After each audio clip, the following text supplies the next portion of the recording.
His life it must. Oh, his parents. His parents could have messed his life up. Poor man. And then God's like, whoa, I gave that to you so you could give it to someone else. Exactly. No. And then even like other religions, they're like, oh, see, look at this Bible verse. Yeah. Jesus speaking. That means he endorses that. Yeah. But does he? He doesn't, though, does he? No.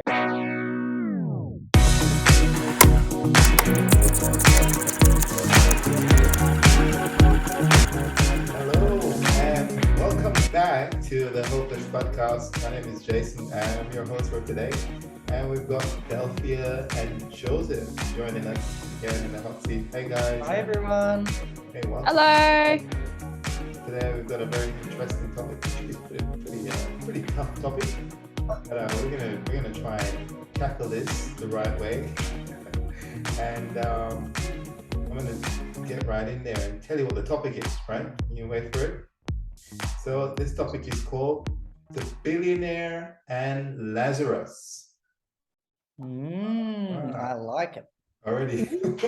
What are your thoughts? Did I give it away? Do you know what it's about? If you're raised in a Christian environment, yes, it does give it away. It's a what? It, like, for us being, I guess, raised in a Christian environment, yes, like straight away is like, there's hints. All right. Any thoughts on the topic, Joseph? What do you think? Well, there's a billionaire and there's Lazarus. So in the point of view of someone who doesn't know, it's like, wow, was there even billionaires on the story that you're about to say? And like, who's this Lazarus dude? Like, do you know someone called Lazarus personally? No. It's not like an ordinary name, isn't it? Not a very common name, is it? No. So it's like people's like, where are you getting at? But yeah, I think it kind of hints that there's a billionaire and there's Lazarus. So Lazarus seems like a personally, because you're using the person's name. You're not saying a billionaire's name, because usually a billionaire is well known. But in this case, there's no name to this billionaire. An unnamed billionaire, isn't it? Yeah, and then now you're saying a specific person's name, so that means this must be a well-known opposite of a billionaire, perhaps. How comes he gets his name mentioned, right? And the billionaire doesn't get his name mentioned? Things are flipped around there already. Already, we see the script has been flipped. All right. Let's jump into the story. But first, before we do let's talk about some of those billionaires that we know. You know, what are some of the top billionaires that we know? Who are the top billionaires? Jeff Bezos, Elon Musk. Okay. Elon Musk, the richest man? Yeah. I think we mentioned him before, isn't it? In a previous podcast episode. But so Elon Musk, any from you, Delphia? Top billionaires that we know? Oh, I actually looked it up. I'm just like, you did. List of billionaires. Apparently, there's about 2,755 billionaires in 2022, according to Forbes. Wow, that's a lot of. How come you're not one yet, Delphia? There's that many. You're not far off. Look, I'm that close to being a billionaire. But I can't, let many people know, otherwise, I could be targeted. So we'll just keep it quiet. But thank you for going and just, showing and telling everyone my secret. Well, let's see. Who is your top billionaire then? Do you have a favorite billionaire on the list? Elon Musk is mine. Is Richard Branson a billionaire? He's a billionaire, but he's not in the top 10. He's not? No. Oh, I think he's one of those inspiring billionaires. He is definitely inspiring. I mean, his work that he's done with Virgin and all these different kind of. He's really sort of pushed the envelope really when it comes to his work, definitely. But here are some that you may not have heard about. Larry Ellison. Do you know who he is? Nah. Ah, No. actually, he's number 5. How about Larry Page? Seems to be a good name. Name your child Mm. Larry. Larry. Make it a billionaire. And then there's also Mukesh Ambani, not heard of him either. And then there's Sergey Brin, not heard of him either. But these ones you probably know: Warren Buffett, Bill Gates, Jeff Bezos, Elon Musk. These are all very famous, right? I like Warren Buffett. Yeah, of course you do. He's like one of your mentors. Oh yes, very good. So maybe we'll choose one of these not very famous billionaires. Let's go with Larry. Larry and Lazarus. How does that sound? Nah, doesn't ring a bell. All what I think of with Larry nowadays is Larry the cucumber from VeggieTales. Oh, true. Hey. Yeah, does really. Larry is very famous, actually, really, really famous. Well, let's look at the story then, Yes. and then we can see some getting some good insight from the story. So, would you mind reading that for us, Joseph? It's found in Luke chapter 16, verse 19 to 31. Luke 16, 19. Luke chapter 16, verse 19 to 31. So this is entitled The Rich Man and Lazarus, or The Billionaire and Lazarus, or Bill Gates and Lazarus, because it's BB, I don't know. Anyway, 19, there was a certain rich man who was clothed in purple and fine linen and fared sumptuously every day. But there was a certain beggar named Lazarus, full of sores, who was laid at his gate, desiring to be fed with him, with the crumbs which fell from the rich man's table. Moreover, the dogs came and licked his sores. So it was that the beggar died and was carried by angels to Abraham's bosom. The rich man also died and was buried. And being in torments in Hades, he lifted up his eyes, the rich man, and saw Abraham afar off and Lazarus in his bosom. Then he cried and said, Father Abraham, have mercy on me, and send Lazarus, that he may dip the tip of his finger in water and cool my tongue, for I am tormented in this flame. But Abraham said, Son, remember that in your lifetime you received good things, and likewise Lazarus evil things. But now he is comforted, and you are tormented. And besides all this, between us and you there is in the great gulf fixed, so that those who want to pass from there to here, you cannot. Nor can those from there pass to us. Then he said, I beg you, therefore, Father, that you would send him to my father's house, for I have 5 brothers, that he may testify of them, lest they also come to this place of torment. Abraham said to him, They have Moses and the prophets, let them hear them. And he said, No, Father Abraham, but if one goes to them from the dead, they'll repent. But he said to him, If they do not hear Moses and the prophets, neither will they be persuaded, though one rise from the dead. There's a lot in there, right? I mean, this Lot. would probably take us an hour, but we're going to try and condense them in. So first of all, let's hear your initial thoughts of the story. What do you think of the story? Delphia, we'll start with you. I think for me, when I was listening to it, it's like, okay, we've looked at the good atheist. And if you haven't looked at the good atheist, you should go back and check it out. And it reminded me of what happens when we're not a good Samaritan. What is the result? That's how, I guess, important it is to be a good Samaritan while on this earth. Yeah. Because the way you treat others is the way you're going to get treated in the end. When you're being tormented by Hades or death, that's, you're going to look over your life and are you going to be like, oh, I helped Lazarus. The Lazarus is in my life. Or Or is it going to be, I help no one and nobody's helping me at the moment either? Yeah. And I wish in this time of my deepest perplexity, or my deepest struggle, that I had someone to turn to. But I don't, because of the choices I made when I was that billionaire who could help everyone and anyone. Mm. Yeah. Well, one thing I definitely know is that the rich man knew Lazarus, you know. And why do you think the rich man knew Lazarus? Any ideas? I mean, he said to him, send Lazarus, you know, he knew it. I mean, the story tells us that he was actually sitting at a rich man's gate.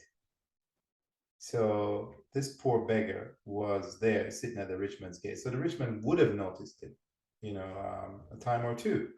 Probably would have tried to get rid of him as well, you know, because he probably would have been bringing down his status quo. Joseph. Yeah, and something that I noticed in the story there, it was like in verse 21 it says he desired to be fed with the crumbs which fell from the rich man's table, which means like he wasn't asking for much, like even just like as he was eating, if anything just dropped from his mouth, like that's good enough. That's what he desired. And then it said, moreover, the dogs came and licked his sores. So that means that even the dogs had pity than him. So you've got the rich man, then you've got like the other people below him, like servants, or maybe like rich man, families, brothers, sisters, servants, and then you've got pets, and then you've got Lazarus, because pets even felt pity to lick his sores, to like comfort him. Can you look at the hierarchy there is? Yeah. I know you said that, you know, like maybe in this day and age, I mean, he would be a billionaire. He probably would be severely wealthy, because we're told that he was clothed in purple and fine linen.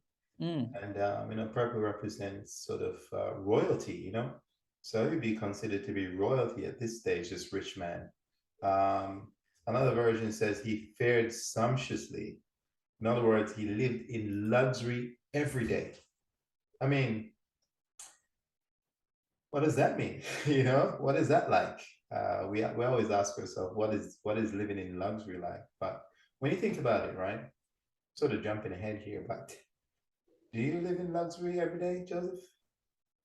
I think when you compare, like it depends where your comparison is. If you're comparing yourself to someone in a third world country where they have just nothing, you're royalty. We are royalty. If we have more than 2 pairs of shoes in our wardrobe, we are, I think, in the top third richest. If we split the world into poor, middle class, rich, if we have more than 2 pairs of shoes, we're rich. Yeah. Yeah. So we're rich, and you know, to be quite honest, having a toilet that flushes, you know, for a lot of the world is probably considered to be luxury. What else do we consider to be luxury? Like having a computer with 2 screens, a PC. That's also luxury, isn't it? So in a way, you know, we can see that, you know, it depends on who you compare yourself with, you know. And I think one of the lessons we sort of, you know, see earlier out is that you know, as you mentioned before, Joseph, that chain, you know, people who are considered to be most important, the rich man, his servants, family, all of these kind of things, that even the dog had a part in that chain. So you know, Lazarus was probably the lowest of the low in terms of humanity, and I guess we got to look at that as well. You know, where do we see, because if we're living in luxury, based on what I just said, then there might be people around us that are, you know, not necessarily having the same quality of life as we are, who we probably know, you know, that probably having a hard time. But that's in the literal side of things as well. In the literal side of things, we saw that in life, there was a great gulf fixed between them because of the wealth, right? And in death, there was also a great gulf fixed between them. But why was this gulf there? That's the question I want to throw out there. What do you think? Why were there two gulfs? Yeah. Or Why was a gulf? Because even in life there was a gulf. In death there was also another gulf. Why? I mean, the first one's probably easier to understand. But yeah, let's look at that. Let's explore that a little bit. What does that mean? I guess the gulf that was between them, as you said, was wealth. You've got, well, during life anyway, you've got Lazarus who's, no shoes, maybe I remember reading, some stories from third world countries where it's like, you got basically a sack from, some grain that, someone's used, and, you tear holes in it for your head and arms, and that's your clothing, and you sleep where it's a little bit warm. That's Lazarus, and now you're comparing him to the billionaire who is driving around in a Ferrari, who only wears Gucci and, Louis Vuitton. Mm-hmm. And it's like, first of all, how do those two people relate? Like, the Lazarus has no idea what it's like to live like that, and the billionaire has no idea what it's like to live like Lazarus. Yeah. And thus it's hard for them to relate to each other. And then I think they also had a different type of character, a wealth of character. Mm-hmm. So you've got Lazarus. Let's say these dogs are strays, for them to not be cared for like he was, you would have to show some sort of friendliness, even, to win the trust of an animal. So even like the animals loved him, they were his friends when no one else would step in. And even though he may not be able to show what his character was like to other people, or maybe other people shunned him, this, that, and the other, you can still see that there was something in his life that, he was an all right person. As, you've got now the billionaire, and he couldn't even have a little bit of pity to go like and give $1,000 to this guy who's got nothing. Yeah. So I think that's the main thing I see there, that there was this gulf fixed because the billionaire wanted to hang on to it. It was selfishness, right? And look, Elon Musk has got $240 billion. That's a lot of money. If he was supposed to give $1 million to, let's say, every man, woman, and child, that would go a long way, wouldn't it?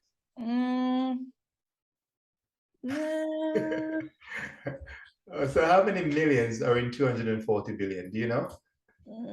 I mean... Yeah, go on. Well, he can't give 240 billion away. No, because he doesn't really own that, right?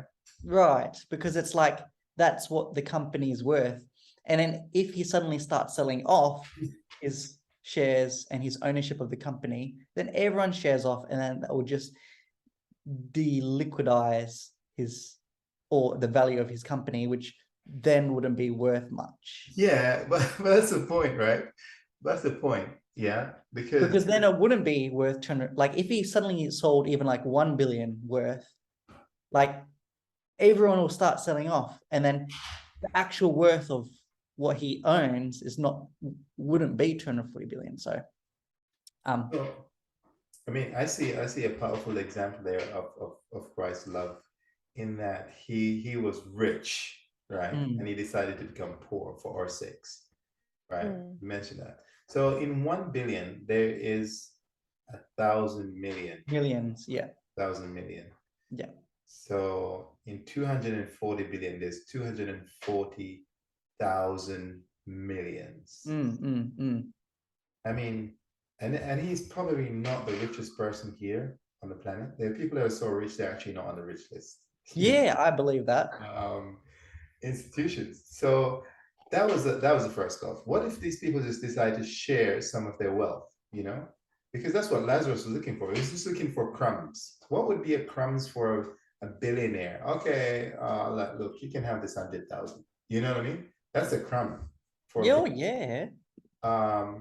and also the other side of it is the other gulf that has been fixed because of death. You know, in death, there's another gulf fixed. But before we get into that, Joseph. What was my train of thought?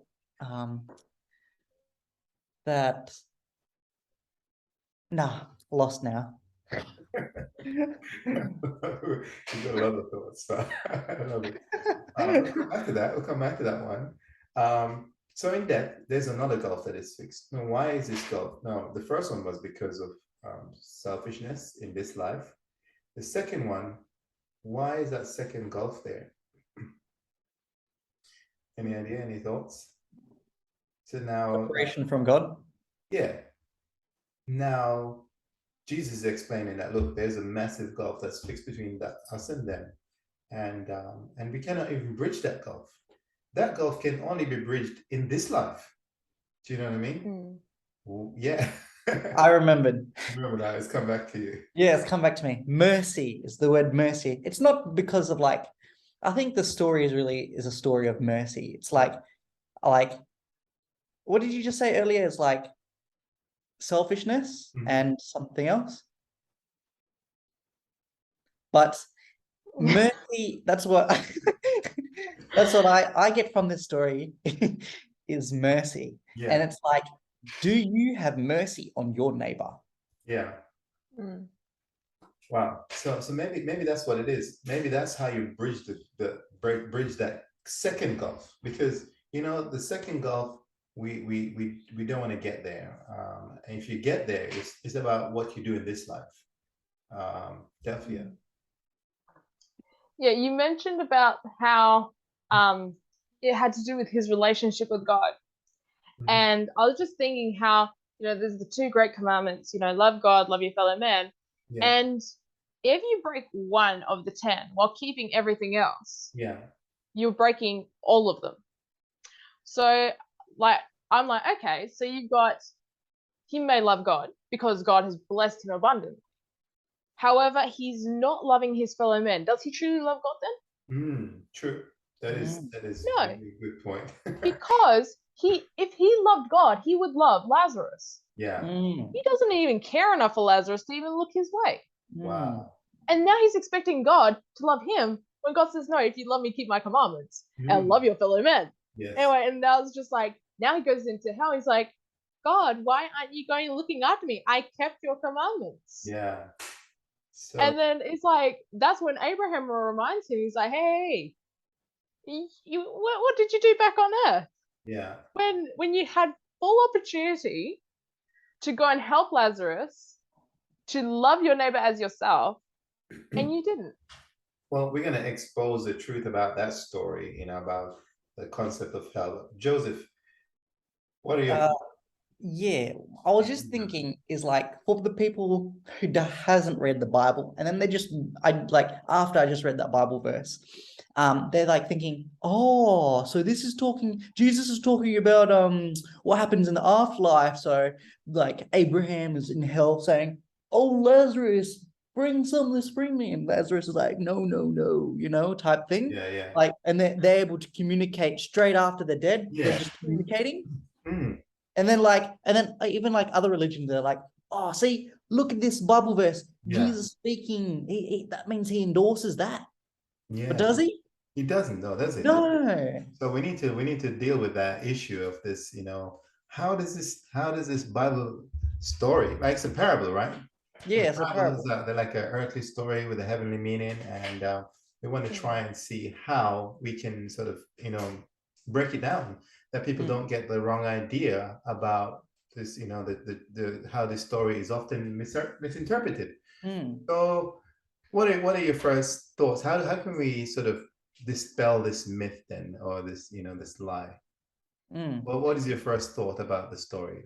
There's the same question, but I'm just rephrasing it. It's how do we know that Jesus is not journaling what goes on in the afterlife by saying their story. Because it's like you look at the parables of Jesus, and they've got the one about farming, you've got one about wedding, you've got one about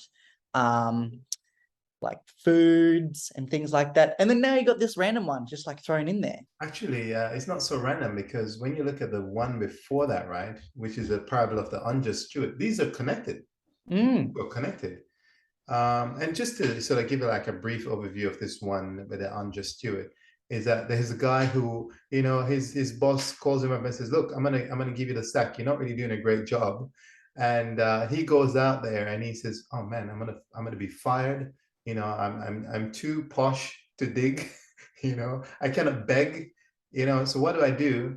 And so what he decides to do is he goes to all of his master's creditors, the people who owe his master money, and he says, how much money do you owe? My guy says, well, I owe $10,000.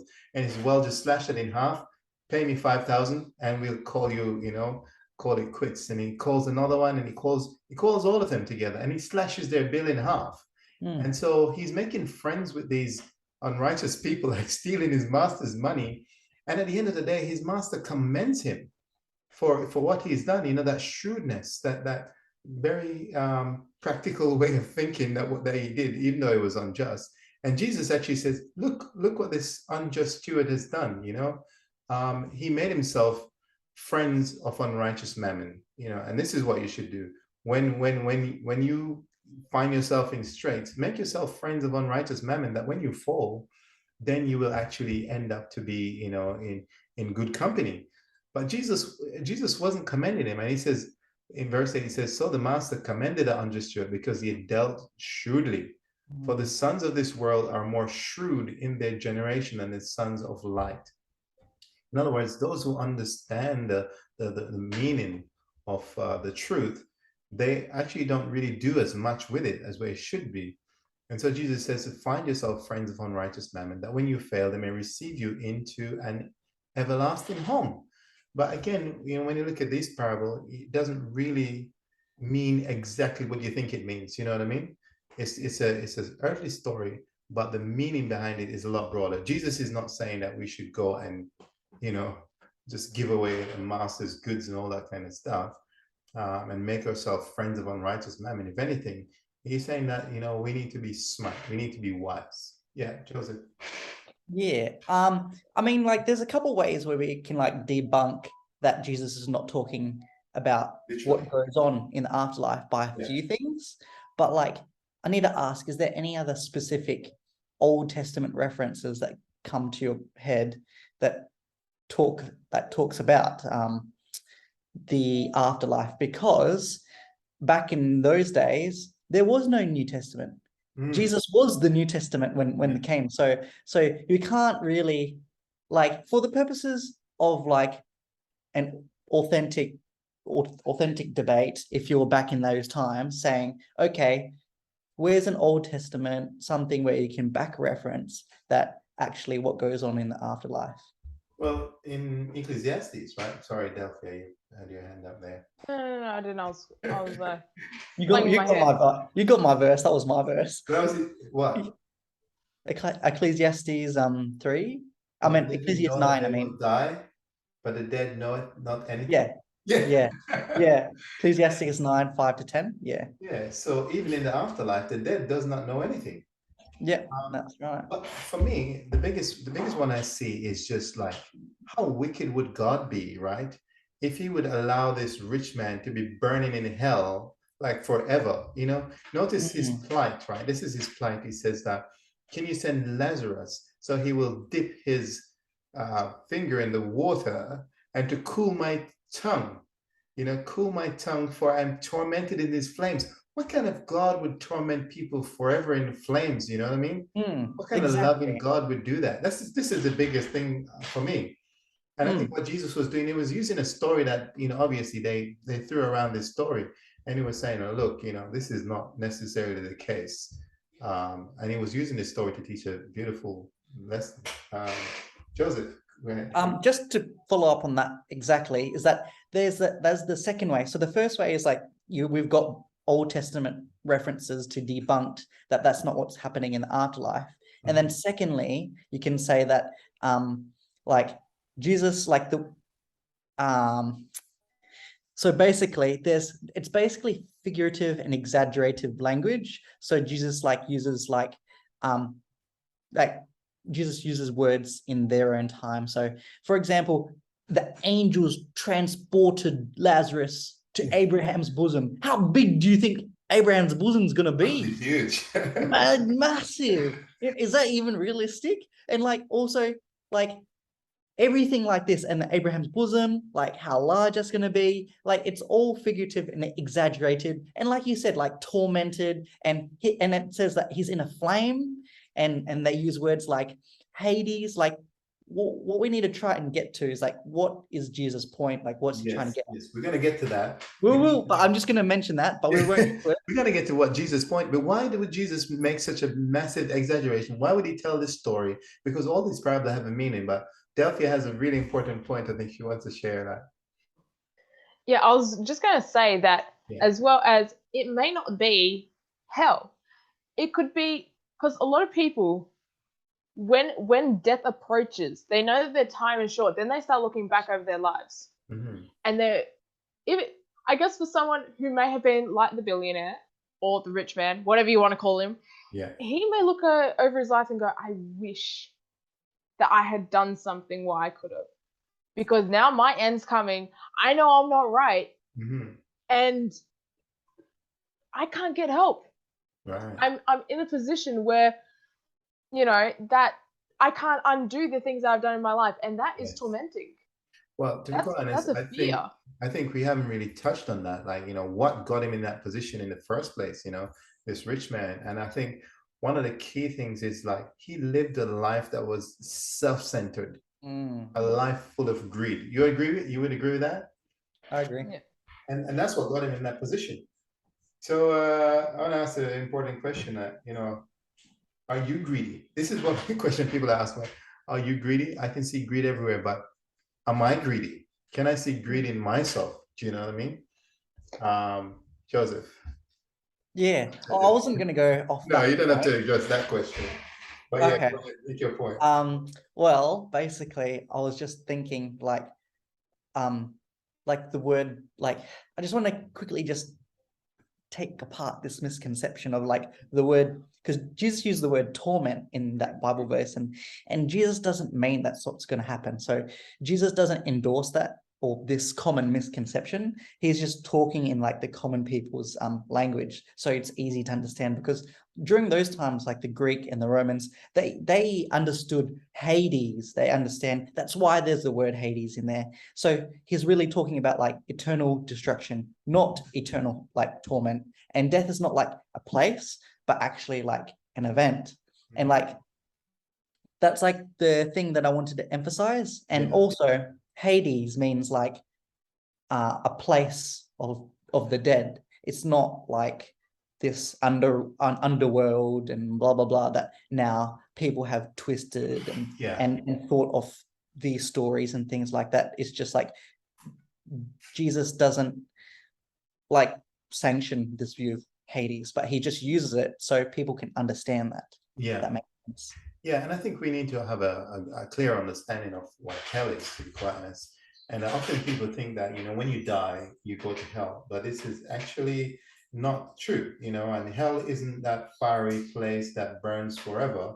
The Bible doesn't teach that. If anything, the Bible teaches that, death and hell will be cast into a lake of fire. So hell, in essence, Hades, the grave, that is death. Whatever happens at the first death, that will also equally be destroyed. What is that lake of fire? We probably have to deal with that in a different podcast episode. Yeah, well, it's going to go too long. Yeah. But the lake of fire isn't necessarily hell.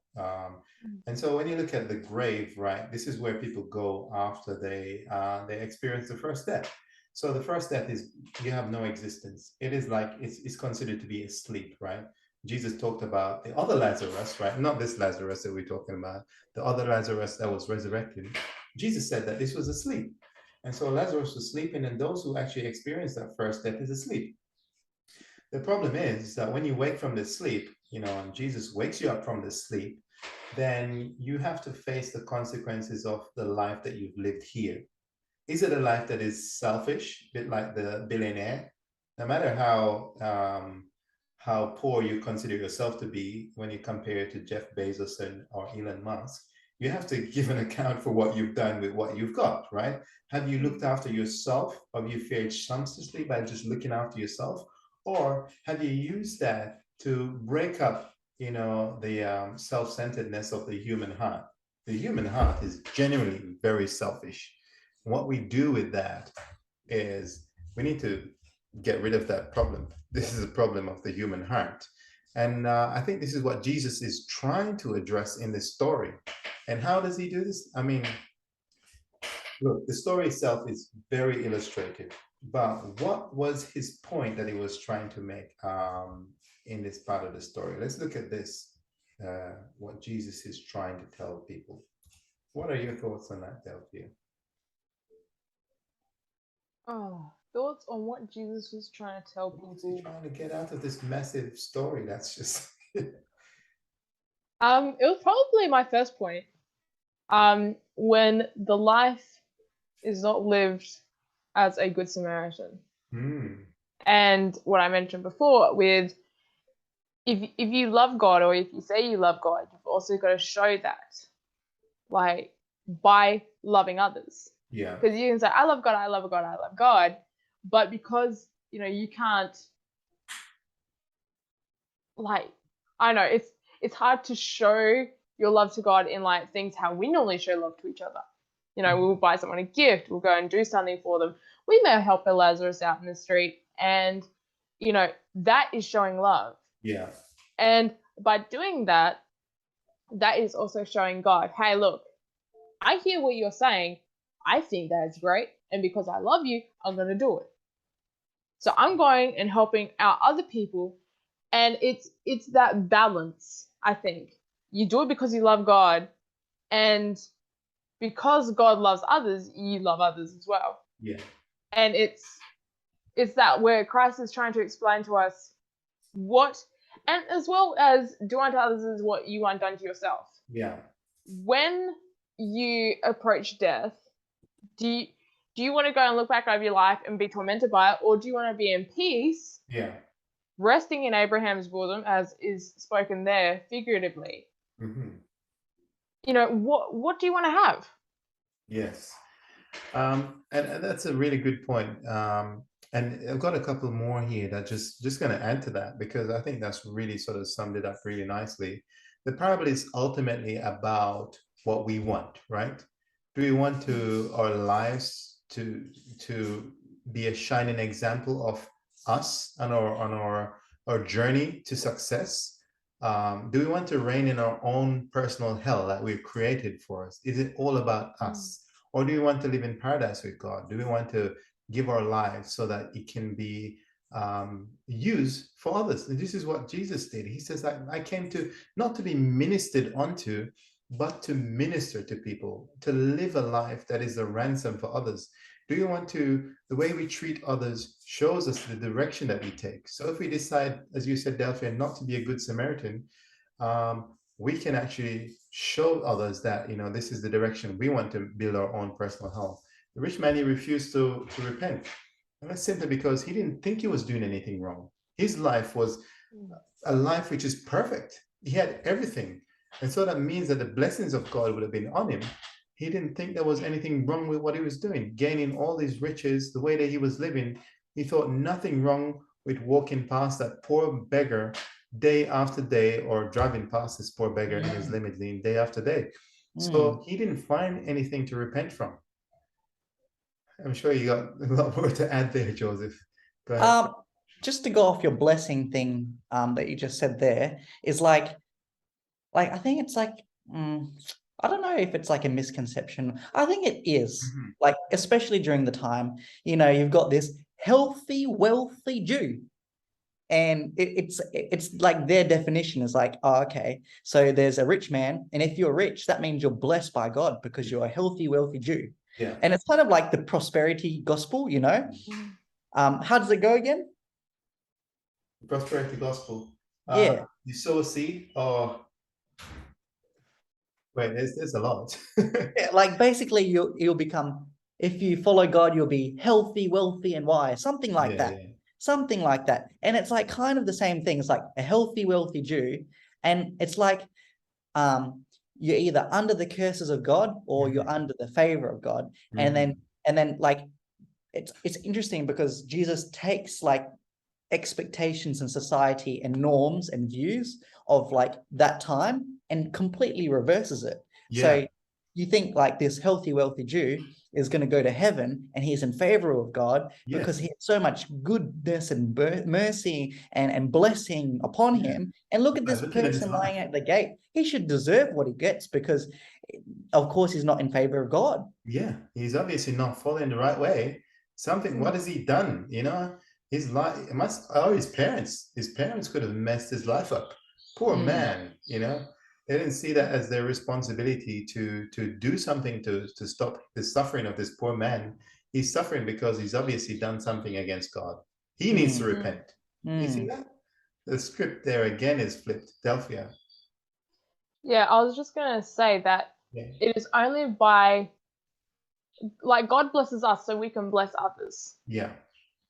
So if we aren't using the blessing that God has given us, it becomes a curse. He may have been blessed in the beginning. Wow. He may have been, you know, that really nice person who was like, okay, when I get wealthy, I'm going to be helping the Lazaruses in my town. Like, I'm going to be there. I'm going to set up so many charities. And he's like,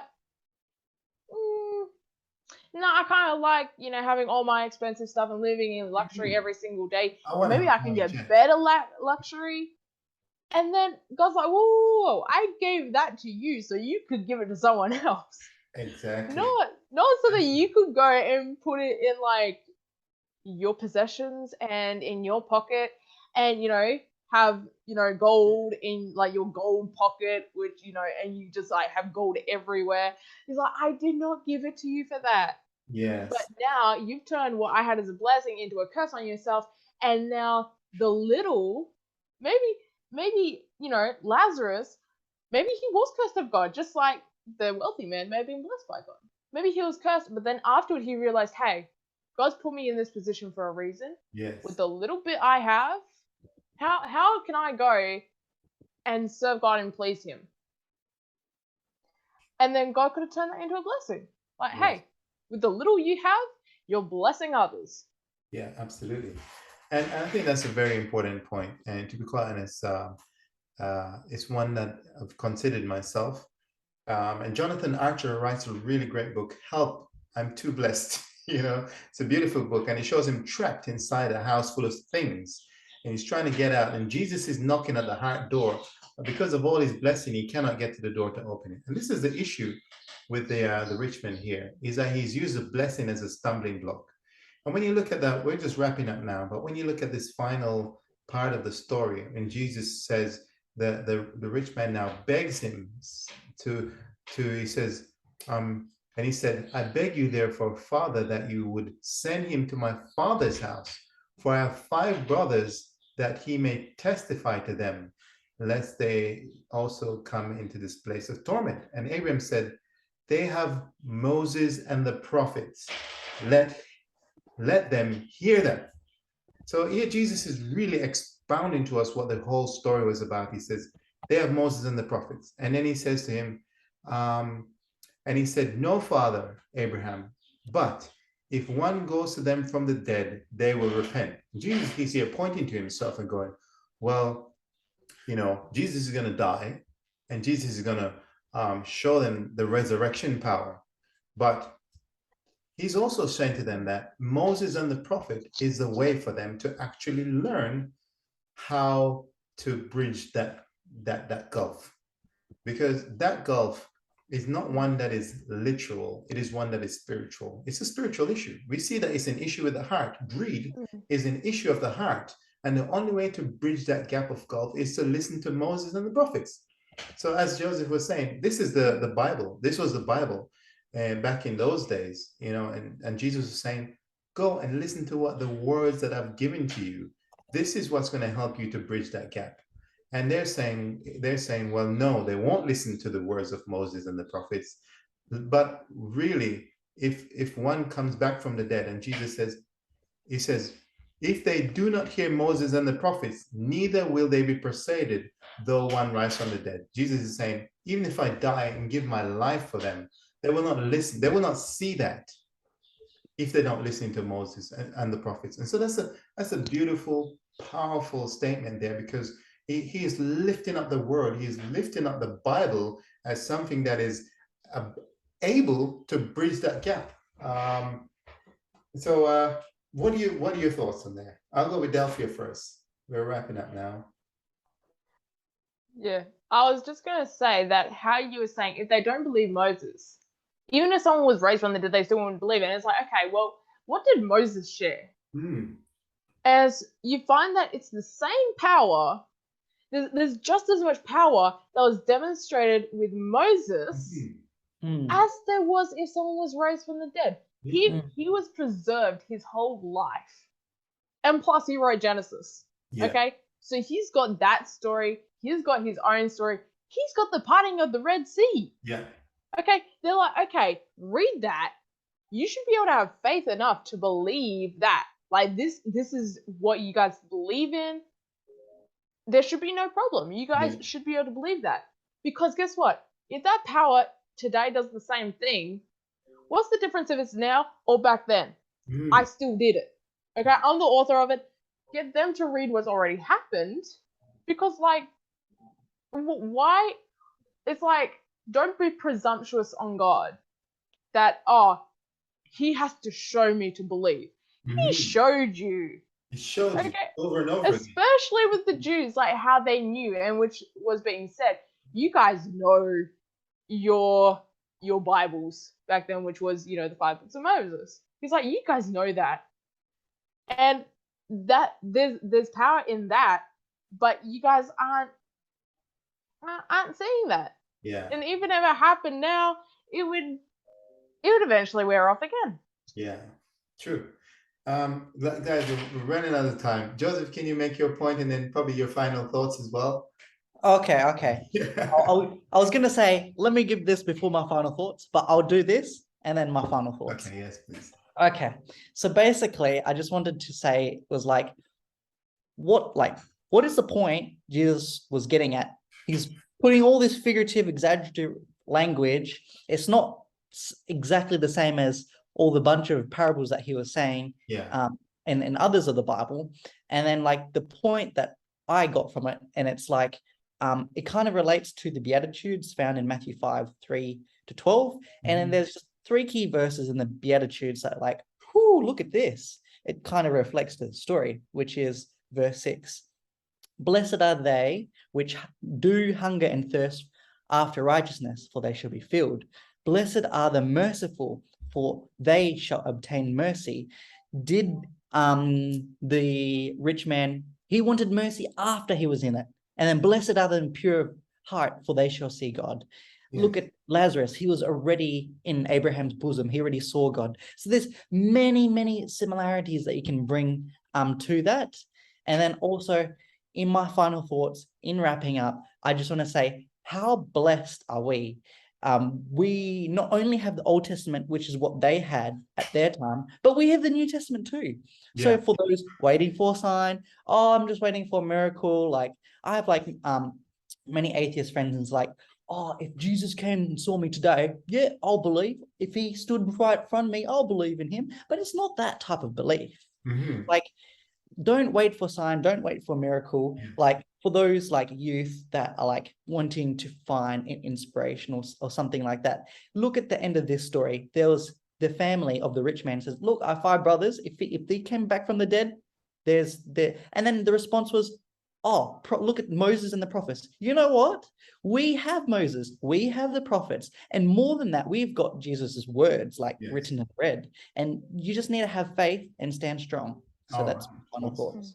Thank you very much, Joseph. Delphia, over to you for your final thoughts. I'm just trying to find the verse because I wanted to go and share a particular verse which I've learned as well, and it's Acts chapter 20 and verse 35. It says, I have showed you all things, how that so laboring ye ought to support the weak, and to remember the words of the Lord Jesus, how he said, it is more blessed to give than to receive. Oh, beautiful. So that's my final thought. Mm. I think is just we can see through this story what that means Mhm. and the end result. So that's it. All right. Thank you very much. And thanks for keeping that short. I'm going to share my final thoughts. I'm going to share a verse with you. I believe what Jesus was really trying to get us to understand is that the word of God has the ability to bridge any gulf, right? Even the gulf that occurs in death. And that word pretty much tells us that God is powerful enough to change the human hearts, powerful enough to change the greedy, selfish, self-centered hearts of you and me, right? And all we have to do is believe that. As Joseph said, we have to have faith and believe that. And my final verse is in Ecclesiastes again. Ecclesiastes chapter 9, verse 16, it says, "Then said I," this is the wise man, Solomon, right? He says, "Wisdom is better than strength." I know I go, wisdom is better than witches. But now there's a colon there. It says, "Nevertheless, the poor's man wisdom is despised, and his words are not heard." Why is it that people are more willing to listen to a rich man, like Warren Buffett, for example? If he says this, that Elon Musk says he's going to buy Manchester, and the shares in Manchester shot up, you know? And then he says, "Oh, actually, I'm not going to buy Manchester. That was a joke." You know? And he, Manchester United, the football team, you know? And here, Jesus has got powerful words. As a poor man despised of his own people, you know? And I guess it's because, like, you know, you want to follow the rich because, like, oh, they've done it before, they can do it again. Or he said that he was going to buy Twitter and then he did. So I'm going to take chance in that faith. But I guess that follows back on us. Like, are we living like a good life that we can show to others that they can walk along a good life too, and not like hypocrites type thing? I don't know. we want to follow the rich. We're going to follow the rich into a place of torment, unfortunately, because self-centered, selfishness, greed, and you know, I'm sorry, getting a wrap-up signal there from the producer. So we're gonna have to end there. I'm really grateful for you guys jumping on, and thank you for sharing your thoughts. There's so much in it. Probably could go on for a little bit longer, but just want to say this podcast episode has been sponsored by the Avon Valley Adventist Church. And if you check us out on all the platforms out there, Spotify in an audio format, and also on YouTube as well, and our website, avonvalleysda.org.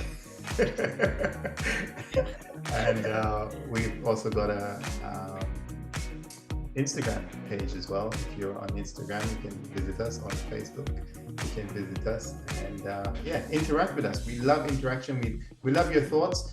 Chuck some comments in the section below, and we'll get back to you without a shadow of a doubt. So again, this is a Hopeless Podcast, and thank you very much for joining us. See you next time. See ya. Thank you. God bless.